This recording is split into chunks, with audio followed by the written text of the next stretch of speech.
जय श्री हरि।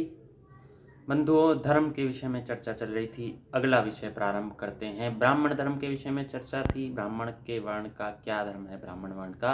अब क्षत्रिय वर्ण का क्या धर्म है, आइए चर्चा करते हैं। हारीत स्मृति से अध्याय 2 से प्रारंभ करते हैं। क्या कहा गया है? क्षत्रियादि के धर्म को यथार्थ रूप में क्रमबद्ध रीति से कहता हूँ, जिसका विधिपूर्वक पालन करते हुए परम गति को प्राप्त करते हैं। क्षत्रिय परम गति को प्राप्त कर लेते हैं। राज्यासन पर स्थित और धर्मपूर्वक प्रजा का पालन पोषण करता हुआ क्षत्रिय भी वेद पठन और सविधि यज्ञ कर्म करे। वेद को पढ़े और यज्ञ कर्म करे। जो राजा धर्म बुद्धि में प्रवृत्त हो, ब्राह्मण को दान दे, सदा अपनी स्त्री में रमे, वह राजा सदा आय के छठे भाग का अधिकारी होता है। जिसकी धर्म में बुद्धि है और ब्राह्मण को जो दान देता है, उस राजा को प्रजा आय का छठा भाग दान करे। 60,000 रुपये कमाते हो तो 10,000 रुपये राजा को दो। वह राजा नीति शास्त्र में कुशल, संधि विग्रह के तत्वों को जानना चाहिए और उसे देव तथा ब्राह्मणों के प्रति भक्ति भाव रखना तथा पितरों के कार्य में तत्पर रहना चाहिए। कुशलता पूछनी, संधि, शत्रुओं से संधि आदि करना, ये सब उसे जानना चाहिए। और ब्राह्मणों के प्रति और देवताओं के प्रति भक्ति भाव करना चाहिए। भक्ति भाव आजकल तो हमने देखा है कि ब्राह्मणों को गाली देते हैं क्षत्रिय आदि, अत्यंत गाली देते हैं, तू तड़ाक करके बोलते हैं। तो यहाँ लिखा है भक्ति भाव रखना चाहिए ब्राह्मणों के प्रति और देवताओं के प्रति, और पितरों के कार्य में तत्पर रहना चाहिए, श्राद्ध कर्म करने चाहिए। धर्म से यज्ञ करना और अधर्म का परित्याग कर आचरण करने वाला क्षत्रिय उत्तम गति को प्राप्त करता है। अब वैश्य के धर्म के विषय में बताया जा रहा है। गौओं की रक्षा, कृषि कर्म, व्यापार, ये वैश्य के धर्म है। गाय की रक्षा करो, आपके पास जो भी धन है उससे गाय पालन करो, भले ही उससे फिर आजीविका कर लो, आजीविका का साधन बना लो, लेकिन जो गाय दूध देना बंद कर दे उसे त्यागो मत। तो गाय की रक्षा करो, कृषि कर्म करो, खेती करो, आपका तो प्रधान कर्तव्य है। और लोगों ने तो पश्चात में खेती आदि विवशता में करनी पड़ी, लेकिन आपका तो जो प्रधान धर्म है उसी से सर्वोत्तम आजकल जीविका साधन लोग कर रहे हैं, तो आप उसे करो। खेती, गौरक्षा और व्यापार, अधिकतर लोग आज व्यापार करते हैं, आप व्यापार करो, आपका तो प्राचीन कर्तव्य है। ये वैश्य के धर्म में। वैश्य इन कर्मों को विधिपूर्वक करे, यथाशक्ति दान दे, ब्राह्मणों को भोजन कराए। दान दे और ब्राह्मणों को भोजन कराए। अरे कोई भैया ये मत सोच लेना हमें भोजन चाहिए, हमें कुछ नहीं चाहिए आप लोगों से, इतना कष्ट मत करना।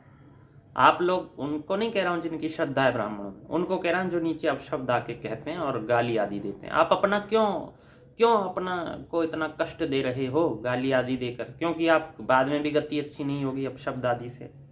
हमारा क्या, हम तो यहाँ बैठे हैं, हमें क्या पता किसने गाली दी। खूब देते हैं लोग और लोगों को भी देते हैं, लेकिन हमें कुछ नहीं चाहिए भैया आपसे।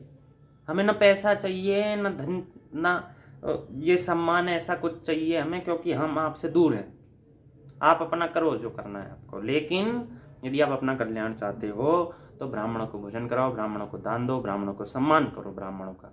और हमारी जीविका आपसे नहीं चल रही, हमारी जीविका यूट्यूब चैनल से नहीं चल रही है कि सब्सक्राइब करो, लाइक करो, शेयर करो। करना चाहिए आपको, अच्छी बात है, धर्म की बातें हैं। जब आप भजन कह रहा हूँ, गाने आदि जो शेयर करते रहते हो, चलचित्र, मूवी, पिक्चर जो भी कहते हैं उन्हें शेयर करते रहते हो, उल्टे सीधे अश्लील हास्य परिहास के चलचित्र आप शेयर करते, साझा करते रहते हो, तो इस धर्म के कार्य को तो अवश्य करना चाहिए। मुझे कुछ नहीं चाहिए आपसे, ठीक। दंभ और मोह को त्यागे, वाणी पर नियंत्रण रखे।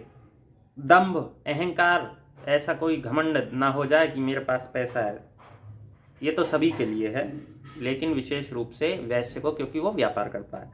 और मोह को त्यागे, वाणी पर नियंत्रण रखे, ईर्ष्या भाव प्रकट न करे, अपनी स्त्री में रत रहे और पराई स्त्री का परित्याग करे। ईर्ष्या भाव न रखे, अपनी स्त्री में रत रहे और पराई स्त्री का परित्याग करे। ये तो सभी के लिए बात है। और वाणी पर नियंत्रण रखे। एक स्थान पर हम गए, हमने वस्त्र लिए, अब हमें वस्त्र पसंद नहीं आए तो हमने उसे ये कहा कि नहीं पसंद नहीं आ रही, मना कर दिया। उसने ही हमसे कहा, उन्होंने ही हमसे कहा कि आप और देखिए, ये देखिए, ये देखिए, ये देखिए, लेकिन हमें पसंद नहीं आया। उनमें से एक आध दो ही कुछ पसंद आया तो उन्होंने अपनी वाणी पर नियंत्रण न रख के हमसे क्या कहा, अरे इतने तो तुमने खिलवा दिए और तुमने लिए भी नहीं है। कैसे कैसे लोग, इस प्रकार से उन्होंने बहुत अपमानजनक बात कही। तो वाणी पर नियंत्रण रखना चाहिए। लोभ लालच में आके व्यापारी को, वैश्य को ऐसे नहीं कह देना चाहिए किसी को भी।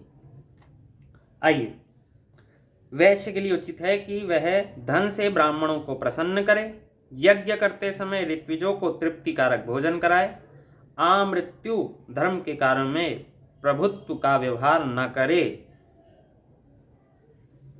धर्म के कारण में ऐसा ना करे कि मैंने भागवत कथा कराई है, मैं धनी था, मैं सेठ था, मैंने कराई। नहीं, आप कराओ, आपका कर्तव्य है, आपको उसका फल मिलेगा। आप ये मत सोचो ये भगवान की बनाई व्यवस्था है। आप ये मत सोचो कि ब्राह्मण कोई फल देंगे या और कोई देंगे। ब्राह्मण प्रसन्न होंगे, अपने आप भगवान की ओर से फल मिलेगा, यदि ब्राह्मण सिद्ध हो अथवा ना हो चाहे, लेकिन आपको फल मिलेगा। प्रतिदिन आलस्य को त्याग कर यज्ञ, अध्ययन, दान करे, पितरों के कार्य और नरसिंह के पूजन में तत्पर रहे। भगवान के पूजन में तत्पर रहे, यज्ञ करे, अध्ययन करे, दान करे। अध्ययन करे, शास्त्रों आदि का अध्ययन करे और दान करे। शास्त्र का अध्ययन करेंगे तो आपको पता भी पड़ेगा आपके क्या कर्तव्य हैं, अन्यथा तो आप लोभ लालच में, व्यापार में पड़ के रह जाओगे, स्त्रियों के मोह में फंस के रह जाओगे और ये दुराचार व्यसनों में फंस के रह जाओगे। ये वैश्य के धर्म है। इन कर्मों को जो करता है और जो वैश्य स्वधर्म के अनुसार जीवन यापन करता है वह स्वर्ग में स्थान पाता है, इस कथन में कोई संशय नहीं है। शूद्र के धर्म के अंतर्गत हैं तीनों की सेवा। तीनों वर्णों की सेवा करना, तीनों वर्णों की, ये शूद्र का धर्म है। शूद्र यत्न पूर्वक सेवा करें, ब्राह्मण की सेवा विशेष रूप से दासवत होकर करें। सबकी ही सेवा करें लेकिन इनमें प्राथमिकता ब्राह्मण को दें, ऐसा कहा। बिना मांगे दान देता है, अपने जीवन निर्वाह के लिए कष्ट सहता है। कोई मांग नहीं रहा उनसे, फिर भी दान देता है। अपने जीवन निर्वाह के लिए कष्ट सहता है, आजीविका के लिए भले ही उसे कष्ट हो। आलस्य का परित्याग करता है, पाक यज्ञ से देवताओं का पूजन विधि पूर्वक करता है। शूद्र के लिए जिस भी पूजन का विधान है उस पूजन की बात कही है, हर एक पूजन की नहीं। न्याय में तत्पर जो शूद्र देवताओं की पूजा अर्चना करता है, यहां भी वही बात। जीर्ण वस्त्रों को, इसलिए ऐसा नहीं कह सकते आपकी शूद्र को तो कुछ भी अधिकार ही नहीं है, ऐसा नहीं कह सकते। जिन कर्मों में अधिकार है उन कर्मों को करें आप। किन कर्मों में अधिकार है, किन कर्मों में नहीं है, ये तो बहुत आगे का विषय है। न्याय में तत्पर जो शूद्र देवताओं की पूजा अर्चना अधिक करता है, जीर्ण वस्त्रों को धारण करता है, पुराने वस्त्रों को धारण करता है, ब्राह्मण के उच्छिष्ट भोजन को ग्रहण करता है, ब्राह्मण के झूठे भोजन को ग्रहण करता है। मैं कुछ नहीं कह रहा हूँ, यहाँ इसमें लिखा है। मैं आपसे अपना झूठा भोजन नहीं, लेकिन अगर मैं भी किसी श्रेष्ठ ब्राह्मण का झूठा, संतों का झूठा यदि ग्रहण करूं, गुरु का झूठा यदि ग्रहण करूं, श्रेष्ठ सिद्धों का झूठा, ब्राह्मणों का, तो मेरा भी कल्याण होगा। अपनी स्त्री में रमता है, पराई स्त्री का परित्याग करता है। और ये कोई आज्ञा नहीं है, आपको करना है करो, नहीं करना आपको मत करो, सीधी सी बात। तो अपनी स्त्री में रमता है, पराई स्त्री का परित्याग करता है, मन वचन देह से इसी प्रकार धर्म में सदा निरत रहता है। ऐसा शूद्र जिसका पाप नष्ट हो गया है और जो उत्तम पुण्य कर्मों का कर्ता होता है वह इंद्रासन को प्राप्त करता है। ये ब्राह्मण के मुख से कहे गए, ब्रह्मा जी के मुख से कहे गए 4 वर्णों के यथार्थ धर्म मैंने तुम्हें बता दिए। हे मुनिगण, सनातन आश्रम की व्यवस्था आगे उन्होंने बताई है। तो ये है बंधुओं वर्ण धर्म, आप लोग इसका यथाशक्ति पालन करें। और अपना कल्याण करें, औरों का कल्याण करें। जय श्री हरि।